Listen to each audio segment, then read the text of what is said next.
I'm Chris Ives, author of Zen on the Trail, Hiking is Pilgrimage. And I wrote this book to pull together some of my interests in hiking, my practice of Zen, my study of pilgrimage traditions around the world, and also, in particular, sacred mountain traditions in East Asia, mainly in Japan and China.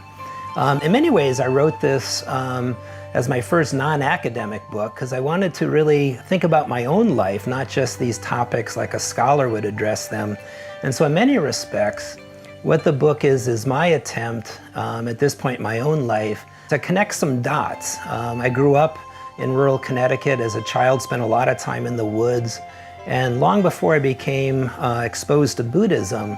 I realized I was doing certain types of contemplative practices when I was out in the woods, either alone or playing with my brothers or friends.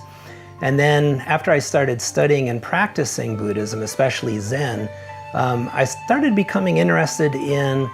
practices out in nature in the Zen tradition, whether formal pilgrimages to sacred mountains, hermitage traditions, or just people doing walking meditation in the hills outside Kyoto and other places in Japan. I actually lived in Kyoto for a number of years after college and was able to practice Zen there and deepen these interests. And so what this book does is, in many ways, I wrote it for myself to clarify how hiking and backpacking, and in more simple ways, just simply going for a walk out in a park, down the street, along a river,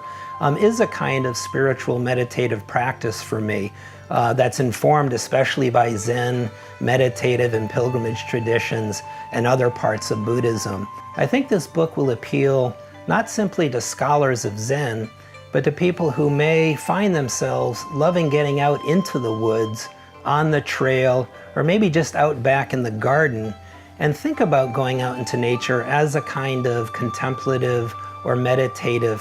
practice.